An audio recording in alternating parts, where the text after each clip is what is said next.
ಓಂ ಶಾಂತಿ. ಇಂದಿನ ದಿನಾಂಕ 3/9/2021. ಮಧುರ ಮಕ್ಕಳೇ, ಪರಸ್ಪರ ಒಬ್ಬರು ಇನ್ನೊಬ್ಬರಿಗೆ ತಂದೆಯ ನೆನಪಿನಲ್ಲಿರುವ ಸೂಚನೆ ನೀಡುತ್ತಾ, ಸಾವಧಾನ ನೀಡುತ್ತಾ ಉನ್ನತಿಯನ್ನು ಪಡೆಯುತ್ತಾ ಇರಿ. ಪ್ರಶ್ನೆ: ತಂದೆಯ ಸಮಾನ ಜ್ಞಾನಪೂರ್ಣರಾಗುವಂತಹ ಮಕ್ಕಳ ಜೀವನದ ಮುಖ್ಯ ಧಾರಣೆಯನ್ನು ತಿಳಿಸಿ. ಉತ್ತರ: ಅವರು ಸದಾ ಮುಗುಳ್ನಗುತ್ತಾ ಇರುತ್ತಾರೆ ಎಂದು ಯಾವುದೇ ಮಾತಿನಲ್ಲಿ ಅಳು ಬರುವುದಿಲ್ಲ. ಏನೇ ಆದರೂ ಸಹ ನಥಿಂಗ್ ನ್ಯೂ ಎಂದು ತಿಳಿಯುತ್ತಾರೆ. ಹೀಗೆ ಯಾರು ಈಗ ಜ್ಞಾನಪೂರ್ಣ ಅರ್ಥಾತ್ ಅಳುವುದರಿಂದ ಮುಕ್ತ ಆಗುವರೋ ಅವರು ಎಂದೂ ಯಾವುದೇ ಮಾತಿನಲ್ಲಿ ಅಶಾಂತರಾಗುವುದಿಲ್ಲ. ಅವರಿಗೆ ಸ್ವರ್ಗದ ರಾಜ್ಯಭಾಗ್ಯ ಸಿಗುತ್ತದೆ. ಯಾರು ಅಳುವರೋ ಅವರು ಕಳೆದುಕೊಳ್ಳುವರು. ಅಳುವವರು ತಮ್ಮ ಪದವಿಯನ್ನು ಕಳೆದುಕೊಳ್ಳುತ್ತಾರೆ. ಗೀತೆ: ನಿಮ್ಮನ್ನು ಪಡೆದ ನಾನು ಜಗತ್ತನ್ನೇ ಪಡೆದೆನು. ಓಂ ಶಾಂತಿ. ಮಧುರಾತಿ ಮಧುರ ಮಕ್ಕಳು ತಾವೇ ಆಡಿರುವ ಗೀತೆಯನ್ನು ಕೇಳಿದ್ದೀರಿ. ಮಕ್ಕಳಿಗೆ ತಿಳಿದಿದೆ, ನಾವು ಬೇಹದ್ದಿನ ತಂದೆಯ ಸನ್ಮುಖದಲ್ಲಿ ಕುಳಿತಿದ್ದೇವೆ. ಆದ್ದರಿಂದ ಮಕ್ಕಳು ಹೇಳುತ್ತೀರಿ, ಬಾಬಾ ತಮ್ಮಿಂದ ವಿಶ್ವದ ಯಾವ ರಾಜ್ಯ ಭಾಗ್ಯವನ್ನು ಪಡೆದಿದ್ದೆವೋ ಅದನ್ನು ಪುನಃ ಪಡೆಯುತ್ತಿದ್ದೇವೆ. ಸತ್ಯಯುಗದಲ್ಲಿ ಈ ರೀತಿ ಹೇಳುವುದಿಲ್ಲ. ಈ ಸಂಗಮ ಯುಗದಲ್ಲಿಯೇ ನೀವು ಈ ರೀತಿ ಆಡುತ್ತೀರಿ. ಮನೆಯಲ್ಲಿ ಕುಳಿತು ಅಥವಾ ನೌಕರಿ ಮಾಡುತ್ತಿದ್ದರೂ ಸಹ ನೀವು ತಿಳಿದುಕೊಂಡಿದ್ದೀರಿ, ನಾವು ಬೇಹದ್ದಿನ ತಂದೆಯಿಂದ ಬೇಹದ್ದಿನ ಆಸ್ತಿಯನ್ನು ಪುನಃ ತೆಗೆದುಕೊಳ್ಳುತ್ತಿದ್ದೇವೆ.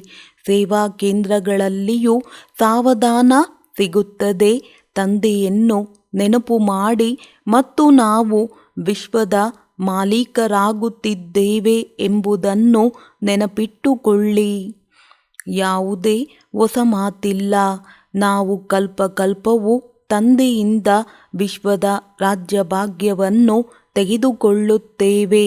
ಯಾರಾದರೂ ಹೊಸಬ್ಬರು ಕೇಳಿಸಿಕೊಂಡರೆ ಇವರು ಬ್ರಹ್ಮರವರನ್ನೇ ಶಿವತಂದೆ ಎಂದು ಹೇಳುತ್ತಾರೆ ಎಂದು ತಿಳಿದುಕೊಳ್ಳುತ್ತಾರೆ. ಶಿವನಂತೂ ನಿರಾಕಾರ ಆತ್ಮರ ತಂದೆಯಾಗಿದ್ದಾರೆ. ಆತ್ಮವು ನಿರಾಕಾರಿಯಾಗಿದೆ. ಅಂದ ಮೇಲೆ ಪರಮಾತ್ಮ ತಂದೆಯೂ ನಿರಾಕಾರಿಯಾಗಿದ್ದಾರೆ. ಎಲ್ಲಿಯವರೆಗೆ ಸಾಕಾರಿ ರೂಪವನ್ನು ತೆಗೆದುಕೊಳ್ಳುವುದಿಲ್ಲವೋ ಅಲ್ಲಿಯವರೆಗೂ ಆತ್ಮಕ್ಕೆ ನಿರಾಕಾರಿ ಎಂದೇ ಹೇಳಲಾಗುತ್ತದೆ. ಅಂದಾಗ ನಾವು ಬೇಹದ್ದಿನ ತಂದೆಯಿಂದ ಈ ಜ್ಞಾನವನ್ನು ಕೇಳುತ್ತಿದ್ದೇವೆ ಎಂಬುದನ್ನು ಮಕ್ಕಳು ಅರಿತುಕೊಂಡಿದ್ದೀರಿ. ಆತ್ಮಿಕ ಶಿಕ್ಷಕರು ಒಬ್ಬರು ಇನ್ನೊಬ್ಬರಿಗೆ ಸಾವಧಾನ ನೀಡುವುದಕ್ಕಾಗಿ ಓದಿಸುತ್ತಿದ್ದಾರೆ. ಮೊದಲು ಈ ಆತ್ಮಿಕ ಸಾವಧಾನ ಸಿಗುತ್ತದೆ. ಎಲ್ಲರೂ ಬೇಹದ್ದಿನ ತಂದೆಯ ನೆನಪಿನಲ್ಲಿಯೇ ಇರುತ್ತೀರಿ ಮತ್ತು ಸೂಚನೆ ನೀಡುತ್ತೀರಿ. ತಂದೆಯ ನೆನಪಿನಲ್ಲಿರಿ. ಮತ್ತೆಲ್ಲಿಯೂ ಬುದ್ಧಿಯು ಹೋಗಬಾರದು. ಆದ್ದರಿಂದ ಆತ್ಮಾಭಿಮಾನಿ ಭವ ಮತ್ತು ತಂದೆಯನ್ನು ನೆನಪು ಮಾಡಿರಿ ಎಂದು ಹೇಳಲಾಗುತ್ತದೆ. ಅವರು ಪತಿತ ಪಾವನ ತಂದೆಯಾಗಿದ್ದಾರೆ. ಈಗ ಅವರು ಸನ್ಮುಖದಲ್ಲಿ ಕುಳಿತು ಹೇಳುತ್ತಾರೆ, ಮಕ್ಕಳೇ, ನನ್ನನ್ನು ನೆನಪು ಮಾಡಿರಿ. ಎಷ್ಟು ಸಹಜ ಯುಕ್ತಿಯಾಗಿದೆ. ಮನ್ಮನಾಭವ ಶಬ್ದವೂ ಇದೆ. ಆದರೆ ಇದನ್ನು ತಿಳಿದುಕೊಳ್ಳಬೇಕಲ್ಲವೇ? ನೆನಪಿನ ಯಾತ್ರೆಯನ್ನು ಕಲಿಸುವವರು ಒಬ್ಬರೇ ತಂದೆಯಾಗಿದ್ದಾರೆ. ನೀವು ಮಕ್ಕಳೇ ತಿಳಿದುಕೊಂಡಿದ್ದೀರಿ, ನಾವು ಆತ್ಮಿಕ ಯಾತ್ರೆಯಲ್ಲಿದ್ದೇವೆ. ಅದು ದೈಹಿಕ ಯಾತ್ರೆಯಾಗಿರುತ್ತದೆ. ನಾವೀಗ ದೈಹಿಕ ಯಾತ್ರಿಕರಲ್ಲ, ನಾವು ಆತ್ಮೀಯ ಯಾತ್ರಿಕರಾಗಿದ್ದೇವೆ. ಈ ನೆನಪಿನಿಂದಲೇ ವಿಕರ್ಮಗಳು ವಿನಾಶವಾಗುತ್ತವೆ.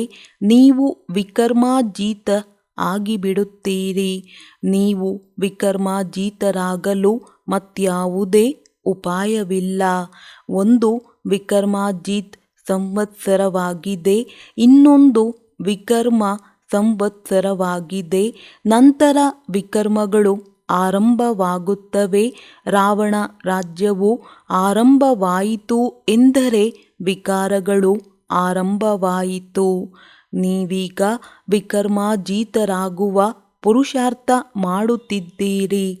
ಅಲ್ಲಿ ಯಾವುದೇ ವಿಕರ್ಮವಾಗುವುದಿಲ್ಲ, ಅಲ್ಲಿ ರಾವಣನೇ ಇರುವುದಿಲ್ಲ. ಪ್ರಪಂಚದಲ್ಲಿ ಇದನ್ನು ಯಾರೂ ತಿಳಿದುಕೊಂಡಿಲ್ಲ. ನೀವು ತಂದೆಯ ಮೂಲಕ ಎಲ್ಲವನ್ನು ತಿಳಿದುಕೊಂಡಿದ್ದೀರಿ. ತಂದೆಗೆ ಜ್ಞಾನಪೂರ್ಣ ಎಂದು ಹೇಳಲಾಗುತ್ತದೆ. ಅಂದ ಮೇಲೆ ಮಕ್ಕಳಿಗೆ ಜ್ಞಾನವನ್ನು ಕೊಡುತ್ತಾರಲ್ಲವೇ? ಪರಂಪಿತನಿಗೆ ಹೆಸರು ಇರಬೇಕು. ಅವರು ನಾಮರೂಪದಿಂದ ಭಿನ್ನವಾಗಿಲ್ಲ. ಅವರಿಗೆ ಪೂಜೆಯನ್ನು ಮಾಡುತ್ತಾರೆ. ಅವರ ಹೆಸರಾಗಿದೆ ಶಿವ. ಅವರೇ ಪತಿತಪಾವನ ಜ್ಞಾನಸಾಗರನಾಗಿದ್ದಾರೆ. ಆ ಪರಂಪಿತ ಪರಮಾತ್ಮ ತಂದೆಯನ್ನೇ ಆತ್ಮವು ನೆನಪು ಮಾಡುತ್ತದೆ. ಆತ್ಮವು ತಂದೆಯ ಮಹಿಮೆ ಮಾಡುತ್ತದೆ. ಅವರು ಸುಖಶಾಂತಿಯ ಸಾಗರನಾಗಿದ್ದಾರೆ. ತಂದೆಯಂತೂ ಅವಶ್ಯವಾಗಿ ಮಕ್ಕಳಿಗೆ ಆಸ್ತಿಯನ್ನೇ ಕೊಡುತ್ತಾರೆ. ಯಾರು ಇದ್ದು ಹೋಗುವರೋ ಅವರ ಸ್ಮಾರಕವನ್ನು ಮಾಡಿಸುತ್ತಾರೆ. ಒಬ್ಬ ಶಿವತಂದೆಯೇ ಆಗಿದ್ದಾರೆ. ಯಾರಿಗೆ ಗಾಯನವೂ ಆಗುತ್ತದೆ ಮತ್ತು ಪೂಜೆಯೂ ಆಗುತ್ತದೆ. ಅವಶ್ಯವಾಗಿ ಅವರು ಶರೀರದ ಮೂಲಕ ಕರ್ತವ್ಯ ಮಾಡುತ್ತಾರೆ. ಆದ್ದರಿಂದಲೇ ಅವರ ಗಾಯನವಿದೆ. ಅವರು ಸದಾ ಪಾವನನಾಗಿದ್ದಾರೆ. ತಂದೆಯೆಂದು ಪೂಜಾರಿಯಾಗುವುದಿಲ್ಲ. ಅವರು ಸದಾ ಪೂಜ್ಯನಾಗಿದ್ದಾರೆ. ತಂದೆಯು ತಿಳಿಸುತ್ತಾರೆ, ನಾನು ಎಂದು ಪೂಜಾರಿಯಾಗುವುದಿಲ್ಲ. ನಾನು ಪೂಜಿಸಲ್ಪಡುತ್ತೇನೆ. ಪೂಜಾರಿಗಳು ನನ್ನ ಪೂಜೆ ಮಾಡುತ್ತಾರೆ.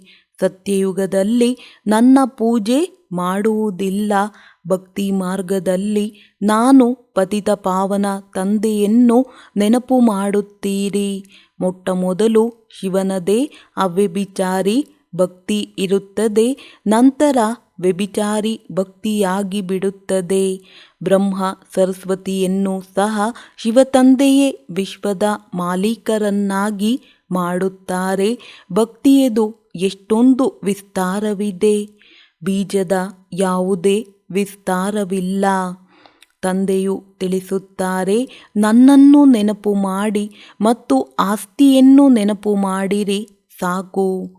ಹೇಗೆ ವೃಕ್ಷದ ವಿಸ್ತಾರವಿರುತ್ತದೆಯೋ ಹಾಗೆಯೇ ಭಕ್ತಿಯದು ವಿಸ್ತಾರವಿರುತ್ತದೆ. ಜ್ಞಾನವು ಬೀಜವಾಗಿದೆ. ಯಾವಾಗ ನಿಮಗೆ ಜ್ಞಾನ ಸಿಗುತ್ತದೆಯೋ ಆಗ ಸದ್ಗತಿಯನ್ನು ಪಡೆಯುತ್ತೀರಿ. ತಲೆಕೆಡಿಸಿಕೊಳ್ಳಬೇಕಾಗುವುದಿಲ್ಲ. ಜ್ಞಾನ ಮತ್ತು ಭಕ್ತಿ ಇದೆಯಲ್ಲವೇ? ಸತ್ಯ ತ್ರೇತಾಯುಗದಲ್ಲಿ ಭಕ್ತಿಯ ವೃಕ್ಷವಿರುವುದಿಲ್ಲ. ಅರ್ಧಕಲ್ಪದ ನಂತರ ಈ ಭಕ್ತಿಯ ವೃಕ್ಷವು ನಡೆಯುತ್ತದೆ. ಎಲ್ಲ ಧರ್ಮದವರಿಗೆ ತಮ್ಮ ತಮ್ಮದೇ ಆದ ರೀತಿ ಪದ್ಧತಿಗಳಿರುತ್ತವೆ. ಭಕ್ತಿಯಂತೂ ಎಷ್ಟು ದೊಡ್ಡದಾಗಿದೆ.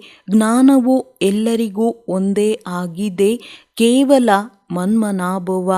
ತಂದೆಯನ್ನು ನೆನಪು ಮಾಡಿರಿ. ಆಗ ಆಸ್ತಿಯು ಅವಶ್ಯವಾಗಿ ನೆನಪಿಗೆ ಬರುವುದು. ಆಸ್ತಿಯದು ವಿಸ್ತಾರ ಆಗಿಬಿಡುತ್ತದೆ ಎಲ್ಲವೇ?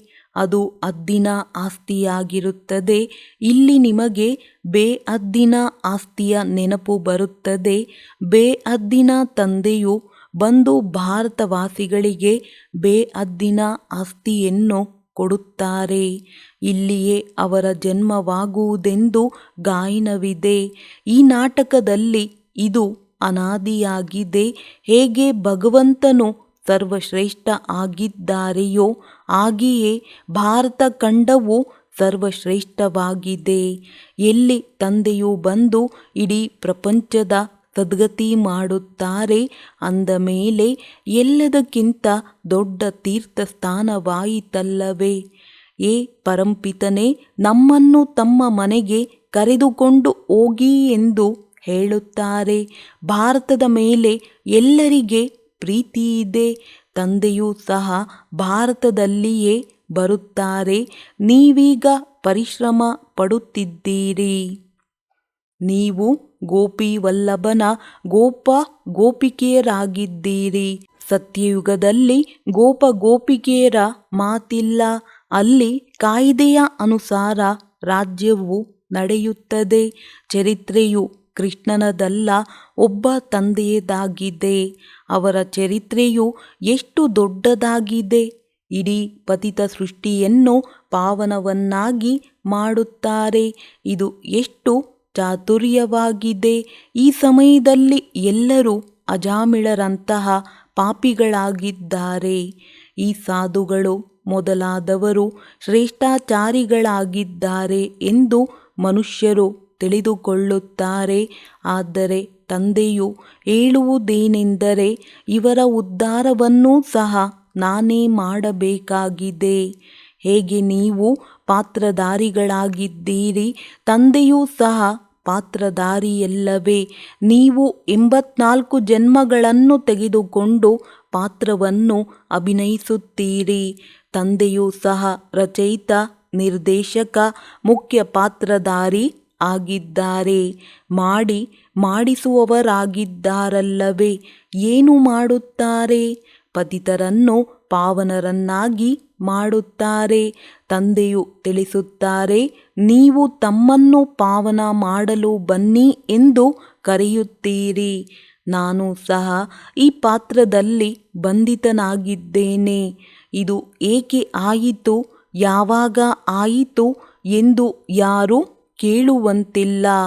ಇದು ಅನಾದಿ ಮಾಡಲ್ಪಟ್ಟ ನಾಟಕವಾಗಿದೆ.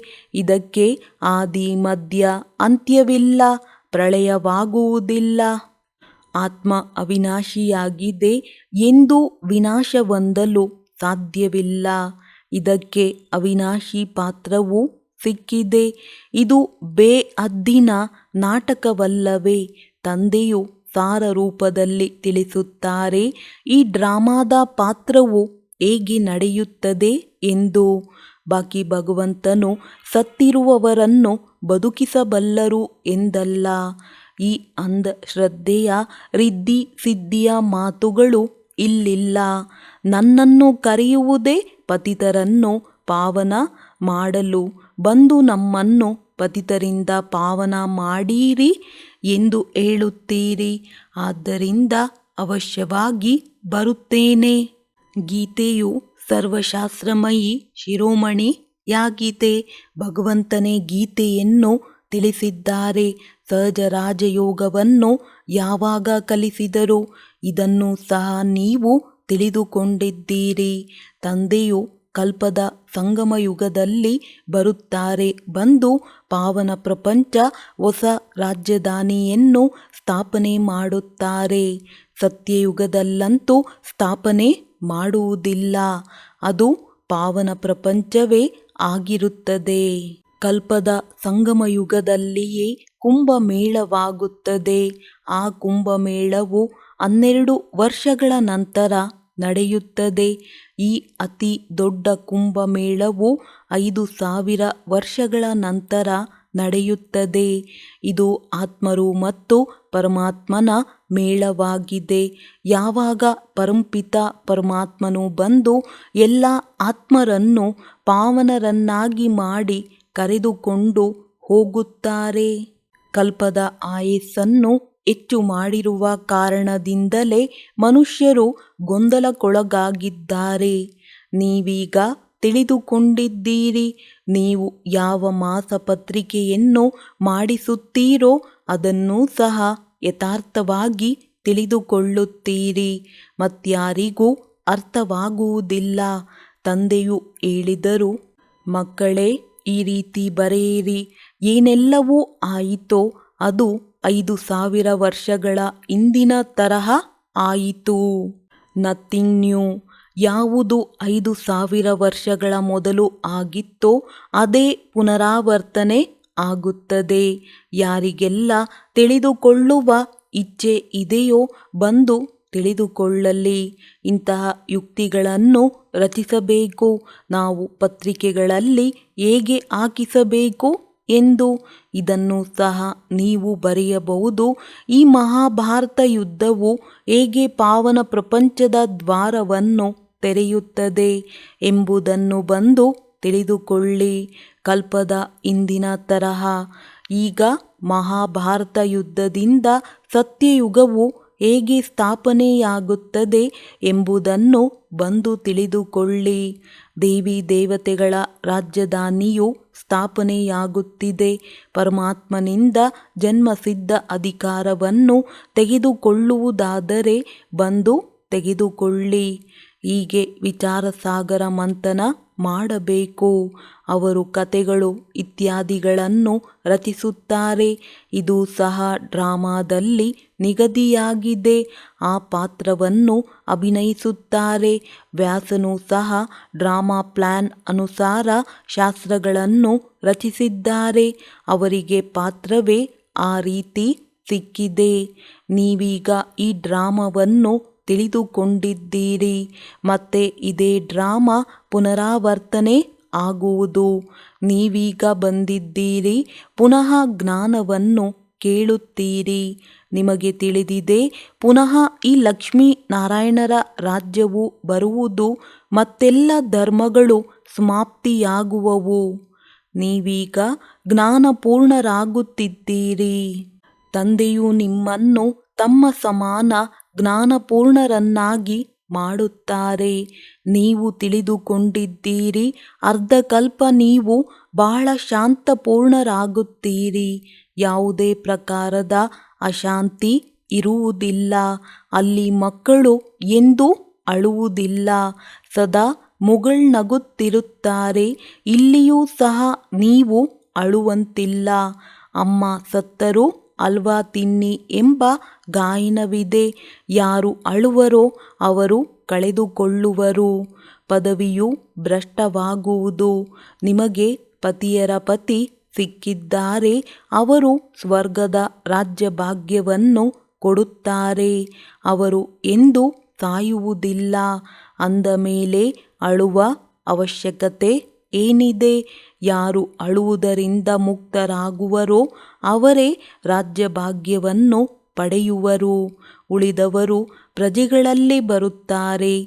ಈ ಸ್ಥಿತಿಯಲ್ಲಿ ನಾವು ಯಾವ ಪದವಿಯನ್ನು ಪಡೆಯುತ್ತೇವೆ ಎಂದು ತಂದೆಯನ್ನು ಕೇಳಿದರೆ ತಂದೆಯು ಕೂಡಲೇ ತಿಳಿಸಬಲ್ಲರು. ಮಕ್ಕಳಿಗೆ ಅಂತಿಮದಲ್ಲಿ ಎಲ್ಲವೂ ಸಾಕ್ಷಾತ್ಕಾರ ಆಗುವುದು. ಹೇಗೆ ಶಾಲೆಯಲ್ಲಿ ಎಲ್ಲರಿಗೆ ಅರ್ಥವಾಗಿ ಬಿಡುತ್ತದೆ ಎಲ್ಲವೇ. ಯಾರು ರುದ್ರಮಾಲೆಯಲ್ಲಿ ಬರುತ್ತಾರೆ ಎಂಬುದು ಅಂತಿಮದಲ್ಲಿ ನಿಮಗೆ ಅರ್ಥವಾಗುವುದು. ಕೊನೆಯ ದಿನಗಳಲ್ಲಿ ಬಹಳ ಪುರುಷಾರ್ಥ ಮಾಡುತ್ತಾರೆ. ನಾವು ಇಂತಹ ಸಬ್ಜೆಕ್ಟ್ನಲ್ಲಿ ನಾಪಾಸಾಗುತ್ತೇವೆಂದು ತಿಳಿದುಕೊಳ್ಳುತ್ತಾರೆ. ಹಾಗೆಯೇ ನಿಮಗೂ ಸಹ ಎಲ್ಲವೂ ಅರ್ಥವಾಗುತ್ತಾ ಹೋಗುವುದು. ನಮಗೆ ಮಕ್ಕಳಲ್ಲಿ ಬಹಳ ಮೋಹವಿದೆಯೆಂದು ಅನೇಕರು ಹೇಳುತ್ತಾರೆ. ಅದನ್ನು ತೆಗೆಯಲೇಬೇಕಾಗುವುದು. ಮೋಹವು ಒಬ್ಬ ತಂದೆಯಲ್ಲಿರಲಿ, ಬಾಕಿ ಟ್ರಸ್ಟಿಯಾಗಿ ಸಂಭಾಲನೆ ಮಾಡಬೇಕಾಗಿದೆ. ಇದೆಲ್ಲವನ್ನು ತಂದೆಯೇ ಕೊಟ್ಟಿದ್ದಾರೆಂದು ಹೇಳುತ್ತೀರಲ್ಲವೇ. ಅಂದ ಮೇಲೆ ಟ್ರಸ್ಟಿಯಾಗಿ ನಡೆಯಿರಿ. ಮಮತ್ವವನ್ನು ತೆಗೆಯಿರಿ. ಸ್ವಯಂ ತಂದೆಯೇ ಬಂದು ಹೇಳುತ್ತಾರೆ, ಇದೆಲ್ಲದರಿಂದ ಮಮತ್ವವನ್ನು ಕಳೆಯಿರಿ. ಇದೆಲ್ಲವೂ ತಂದೆಯದೇ ಆಗಿದೆ ಎಂದು ತಿಳಿದುಕೊಳ್ಳಿ. ಅವರ ಮತದ ಅನುಸಾರವೇ ನಡೆಯಿರಿ. ಸ್ವಯಂ ಅವರ ಕಾರ್ಯದಲ್ಲಿಯೇ ತೊಡಗಿರಿ. ಅವಿನಾಶಿ ಜ್ಞಾನರತ್ನಗಳ ದಾನ ಮಾಡುತ್ತಾ ಇರಿ. ಇಲ್ಲಿ ಕನ್ಯೆಯರಿಗೆ ತಂದೆಯ ಬಳಿ ಎಲ್ಲರಿಗಿಂತ ಹೆಚ್ಚು ಗೌರವವಿದೆ. ಕನ್ಯೆಯು ಕರ್ಮ ಬಂಧನದಿಂದ ಮುಕ್ತವಾಗಿರುತ್ತಾಳೆ. ಗಂಡು ಮಕ್ಕಳಿಗೆ ಲೌಕಿಕ ತಂದೆಯ ನಶೆ ಇರುತ್ತದೆ. ಕನ್ಯೆಗೆ ಲೌಕಿಕ ತಂದೆಯ ಆಸ್ತಿಯೂ ಸಿಗುವುದಿಲ್ಲ. ಈ ತಂದೆಯ ಬಳಿಯಂತೂ ಸ್ತ್ರೀ ಪುರುಷರ ಭೇದವಿಲ್ಲ. ತಂದೆಯು ಆತ್ಮರಿಗೆ ತಿಳಿಸುತ್ತಾರೆ, ನೀವು ತಿಳಿದುಕೊಂಡಿದ್ದೀರಿ. ನಾವೆಲ್ಲರೂ ಸಹೋದರರಾಗಿದ್ದೇವೆ. ತಂದೆಯಿಂದ ಆಸ್ತಿಯನ್ನು ತೆಗೆದುಕೊಳ್ಳುತ್ತಿದ್ದೇವೆ. ಆತ್ಮವು ಓದುತ್ತದೆ, ತಂದೆಯಿಂದ ಆಸ್ತಿಯನ್ನು ತೆಗೆದುಕೊಳ್ಳುತ್ತದೆ. ಎಷ್ಟು ಹೆಚ್ಚು ಆಸ್ತಿಯನ್ನು ತೆಗೆದುಕೊಳ್ಳುವರೋ ಅಷ್ಟು ಶ್ರೇಷ್ಠ ಪದವಿಯನ್ನು ಪಡೆಯುವರು. ತಂದೆಯು ಬಂದು ಎಲ್ಲ ಮಾತುಗಳನ್ನು ತಿಳಿಸುತ್ತಾರೆ. ಶಿವತಂದೆಯು ನಿರಾಕಾರನಾಗಿದ್ದಾರೆ. ಅವರ ಪೂಜೆಯನ್ನು ಮಾಡುತ್ತಾರೆ. ಸೋಮನಾಥ ಮಂದಿರವನ್ನು ಕಟ್ಟಿಸಿದ್ದಾರೆ. ನೀವೀಗ ತಿಳಿದುಕೊಂಡಿದ್ದೀರಿ ಶಿವತಂದೆಯು ಬಂದು ಏನು ಮಾಡಿದರು. ಅವರ ನೆನಪಾರ್ಥ ಮಂದಿರವನ್ನು ಏಕೆ ಕಟ್ಟಿಸಿದ್ದಾರೆ. ಇದನ್ನು ನೀವೇ ತಿಳಿದುಕೊಂಡಿದ್ದೀರಿ. ಕಲ್ಪಕಲ್ಪವೂ ಇದೇ ರೀತಿ ಆಗುವುದು. ಡ್ರಾಮಾದಲ್ಲಿ ನಿಗದಿಯಾಗಿದೆ, ಆದ್ದರಿಂದ ಪುನರಾವರ್ತನೆಯಾಗುತ್ತಿದೆ. ತಂದೆಯು ಬರಲೇಬೇಕು. ಹಳೆಯ ಪ್ರಪಂಚದ ವಿನಾಶವಾಗಬೇಕಾಗಿದೆ. ಯಾವುದೇ ದುಃಖದ ಮಾತಿಲ್ಲ. ಇದು ಸುಖ ದುಃಖದ ಆಟವಾಗಿದೆ. ನಿರಪರಾಧಿಗಳ ಮೃತ್ಯುವಾಗುವುದು. ಇಲ್ಲವಾದರೆ ಯಾರು ಯಾರ ಕೊಲೆ ಮಾಡುವರೋ ಅವರಿಗೆ ನೇಣಿನ ಶಿಕ್ಷೆ ಸಿಗಬೇಕು. ಆದರೆ ಈಗ ಯಾರನ್ನು ಹಿಡಿದುಕೊಳ್ಳುವುದು. ಆದ್ದರಿಂದ ಎಲ್ಲವೂ ಸಹಜವಾಗಲು ಈ ಪ್ರಾಕೃತಿಕ ವಿಕೋಪಗಳಾಗಲೇಬೇಕಾಗಿದೆ. ವಿನಾಶವಂತೂ ಆಗಲೇಬೇಕಾಗಿದೆ. ಅಮರಲೋಕ ಮೃತ್ಯುಲೋಕದ ಅರ್ಥವನ್ನು ಯಾರೂ ತಿಳಿದುಕೊಂಡಿಲ್ಲ. ನೀವು ತಿಳಿದುಕೊಳ್ಳುತ್ತೀರಿ. ಇಂದು ನಾವು ಮೃತ್ಯುಲೋಕದಲ್ಲಿದ್ದೇವೆ, ನಾಳೆ ಅಮರಲೋಕದಲ್ಲಿರುತ್ತೇವೆ. ಆದ್ದರಿಂದ ನಾವು ಓದುತ್ತೇವೆ. ಮನುಷ್ಯರಂತೂ ಘೋರ ಅಂಧಕಾರದಲ್ಲಿದ್ದಾರೆ. ನೀವು ಜ್ಞಾನಾಮೃತವನ್ನು ಕುಡಿಸುತ್ತೀರಿ. ಆಹಾ ಎಂದು ಹೇಳಿ ಮತ್ತೆ ನಿದ್ರೆಯಲ್ಲಿ ಮಲಗಿಬಿಡುತ್ತಾರೆ. ಬೇಅದ್ದಿನ ತಂದೆಯು ಆಸ್ತಿಯನ್ನು ಕೊಡುತ್ತಾರೆಂಬುದನ್ನು ಕೇಳಿಸಿಕೊಳ್ಳುತ್ತಾರೆ. ಇದು ಅದೇ ಮಹಾಭಾರತ ಯುದ್ಧವಾಗಿದೆ. ಯಾವುದರಿಂದ ಸ್ವರ್ಗದ ಬಾಗಿಲು ತೆರೆಯುತ್ತದೆ. ಇದು ಬಹಳ ಒಳ್ಳೆಯ ಜ್ಞಾನವಾಗಿದೆ. ಈ ಜ್ಞಾನವನ್ನು ಯಾರೂ ಕೊಡಲು ಸಾಧ್ಯವಿಲ್ಲ. ಇದನ್ನು ನಾವು ನಂಬುತ್ತೇವೆಂದು ಬರೆಯುತ್ತಾರೆ. ಆದರೆ ತಾವು ಮಾತ್ರ ಜ್ಞಾನವನ್ನು ಅರ್ಥ ಮಾಡಿಕೊಳ್ಳುವುದಿಲ್ಲ. ಹಾಗೆಯೇ ಮಲಗಿಬಿಡುತ್ತಾರೆ. ಇಂತಹ ಕುಂಭಕರ್ಣರೆಂದು ಹೇಳಲಾಗುತ್ತದೆ. ನೀವು ಇದನ್ನು ಬರೆದುಕೊಡುತ್ತೀರಿ. ಆದರೆ ಇಲ್ಲಿ ಕೇಳಿ ಹೋಗಿ ಮತ್ತೆ ಮನೆಯಲ್ಲಿ ಮಲಗಿಬಿಡುವುದಲ್ಲ ಎಂದು ನೀವು ಹೇಳಬಹುದು. ಕುಂಭಕರ್ಣನ ಚಿತ್ರದ ಮುಂದೆ ಕರೆದುಕೊಂಡು ಹೋಗಿ ಇವರಂತೆ ನೀವು ಮಲಗಿಬಿಡಬೇಡಿ, ಇದನ್ನು ತಿಳಿದುಕೊಳ್ಳಿರಿ ಎಂದು ಹೇಳಿರಿ. ಇದನ್ನು ತಿಳಿಸುವುದಕ್ಕೂ ಬಹಳ ಯುಕ್ತಿ ಬೇಕಲ್ಲವೇ. ತಂದೆಯು ತಿಳಿಸುತ್ತಾರೆ, ಮಕ್ಕಳೇ, ತಮ್ಮ ಅಂಗಡಿಗಳಲ್ಲಿಯೂ ಮುಖ್ಯವಾದ ಚಿತ್ರಗಳನ್ನು ಇಟ್ಟುಕೊಳ್ಳಿ. ಯಾರಾದರೂ ಬಂದರೆ ಈ ಚಿತ್ರಗಳ ಬಗ್ಗೆ ತಿಳಿಸಿ, ಅವರಿಗೂ ಸಂಪಾದನೆ ಮಾಡಿಸಿ. ಇದು ಸಹ ಸತ್ಯ ಸಂಪಾದನೆಯಾಗಿದೆ. ಇದರಿಂದ ನೀವು ಅನೇಕರ ಕಲ್ಯಾಣ ಮಾಡಬಲ್ಲಿರಿ. ಇದರಲ್ಲಿ ಯಾವುದೇ ಸಂಕೋಚದ ಮಾತಿಲ್ಲ. ನೀವು ಬಿಕೆ ಆಗಿದ್ದೀರಾ ಎಂದು ಯಾರಾದರೂ ಕೇಳಿದರೆ ನೀವು ಹೇಳಿರಿ, ಅರೆ, ಪ್ರಜಾಪಿತ ಬ್ರಹ್ಮನ ಕುಮಾರ ಕುಮಾರಿಯರು ನೀವು ಆಗಿದ್ದೀರಲ್ಲವೇ. ತಂದೆಯು ಹೊಸ ಸೃಷ್ಟಿಯನ್ನು ರಚಿಸುತ್ತಿದ್ದಾರೆ. ಹಳೆಯ ಸೃಷ್ಟಿಗೆ ಬೆಂಕಿ ಬೀಳುತ್ತಿದೆ. ನೀವು ಸಹ ಎಲ್ಲಿಯವರೆಗೆ ಬಿಕೆ ಆಗುವುದಿಲ್ಲವೋ ಅಲ್ಲಿಯವರೆಗೆ ಸ್ವರ್ಗದಲ್ಲಿ ಹೋಗಲು ಸಾಧ್ಯವಿಲ್ಲ. ಹಾಗೆಯೇ ಅಂಗಡಿಗಳಲ್ಲಿಯೂ ಸರ್ವಿಸ್ ಮಾಡಿರಿ. ಆಗ ಎಷ್ಟು ಬೇಹದ್ದಿನ ಸೇವೆಯಾಗಿ ಬಿಡುವುದು. ಪರಸ್ಪರ ಸಲಹೆ ತೆಗೆದುಕೊಳ್ಳಿ. ಅಂಗಡಿಯು ಚಿಕ್ಕದಾಗಿದ್ದರೂ ಸಹ ಗೋಡೆಗೆ ಚಿತ್ರವನ್ನು ಹಾಕಬಹುದು. ದಾನವು ಮನೆಯಿಂದಲೇ ಆರಂಭವಾಗುವುದು. ಮೊಟ್ಟಮೊದಲು ಅವರ ಕಲ್ಯಾಣ ಮಾಡಬೇಕು. ತಂದೆಯು ತಿಳಿಸುತ್ತಾರೆ, ಈಗ ಯಾವುದೇ ದೇಹದಾರಿಯನ್ನು ನೆನಪು ಮಾಡಬೇಡಿ, ಶಿವತಂದೆಯನ್ನು ನೆನಪು ಮಾಡಿರಿ, ಅವರಿಂದ ಆಸ್ತಿಯೂ ಸಿಗುತ್ತದೆ. ಮನುಷ್ಯರಂತೂ ಗೊಂದಲದಲ್ಲಿದ್ದಾರೆ. ಅವರಿಗೆ ತಿಳಿಸಬೇಕಾಗಿದೆ, ದೈವಿ ಸಾಮ್ರಾಜ್ಯದ ಆಸ್ತಿಯನ್ನು ಪಡೆಯಬೇಕೆಂದರೆ ನರನಿಂದ ನಾರಾಯಣನಾಗುವ ಇಚ್ಛೆ ಇದ್ದರೆ ಬಂದು ತಿಳಿದುಕೊಳ್ಳಿರಿ. ಒಳ್ಳೆಯದು. ಮಧುರಾತಿ ಮಧುರ ಅಗಲಿ ಹೋಗಿ ಮರಳಿ ಸಿಕ್ಕಿರುವ ಮಕ್ಕಳ ಪ್ರತಿ ಮಾತಾಪಿತಾ ಬಾಪ್ ತಾದಾರವರ ನೆನಪು, ಪ್ರೀತಿ ಹಾಗೂ ಸುಪ್ರಭಾತ. ಆತ್ಮಿಕ ಮಕ್ಕಳಿಗೆ ಆತ್ಮಿಕ ತಂದೆಯ ನಮಸ್ತೆ. ಧಾರಣೆಗಾಗಿ ಮುಖ್ಯ ಸಾರ. ಒಬ್ಬ ತಂದೆಯಲ್ಲಿಯೇ ಶುದ್ಧ ಸತ್ಯವಾದ ಮೋಹವನ್ನು ಇಟ್ಟುಕೊಳ್ಳಬೇಕು. ಅವರನ್ನೇ ನೆನಪು ಮಾಡಬೇಕಾಗಿದೆ. ದೇಹದಾರಿಗಳೊಂದಿಗಿನ ಮಮತ್ವವನ್ನು ತೆಗೆಯಬೇಕು. ಟ್ರಸ್ಟಿಗಳಾಗಿ ಸಂಭಾಲನೆ ಮಾಡಬೇಕಾಗಿದೆ. ವಿಕರ್ಮಾಜೀತರಾಗಬೇಕಾಗಿದೆ. ಆದ್ದರಿಂದ ಕರ್ಮೇಂದ್ರಿಯಗಳಿಂದ ಯಾವುದೇ ವಿಕರ್ಮವಾಗದಿರಲಿ, ಇದರ ಬಹಳ ಗಮನವನ್ನು ಇಡಬೇಕಾಗಿದೆ. ವರದಾನ: ಸಾಕ್ಷಿತನ ಸ್ಥಾನದ ಮೂಲಕ ಬೇಸರವೆಂಬ ಶಬ್ದವನ್ನು ಸಮಾಪ್ತಿ ಮಾಡುವಂತಹ ಮಾಸ್ಟರ್ ತ್ರಿಕಾಲದರ್ಶಿ ಭವ. ಈ ಡ್ರಾಮಾದಲ್ಲಿ ಏನೆಲ್ಲವೂ ಆಗುತ್ತದೆಯೋ ಅದರಲ್ಲಿ ಕಲ್ಯಾಣವೇ ಅಡಗಿದೆ. ಹೇಗೆ, ಏನು ಎಂಬ ಪ್ರಶ್ನೆಯು ಬುದ್ಧಿವಂತರಲ್ಲಿ ಉತ್ಪನ್ನವಾಗಲು ಸಾಧ್ಯವಿಲ್ಲ. ನಷ್ಟದಲ್ಲಿಯೂ ಕಲ್ಯಾಣವೇ ಅಡಗಿದೆ. ತಂದೆಯ ಜೊತೆ ಸಂಘ ಹಾಗೂ ಕೈ ಶ್ರೀಮತ ಇದೆಯೋ ಅಲ್ಲಿ ಅಕಲ್ಯಾಣವಾಗಲು ಸಾಧ್ಯವಿಲ್ಲ. ಈ ರೀತಿ ಗೌರವಯುತವಾದ ಸ್ಥಾನದಲ್ಲಿ ಇರುತ್ತೀರೆಂದರೆ ಎಂದಿಗೂ ಸಹ ಬೇಸರವಾಗಲು ಸಾಧ್ಯವಿಲ್ಲ.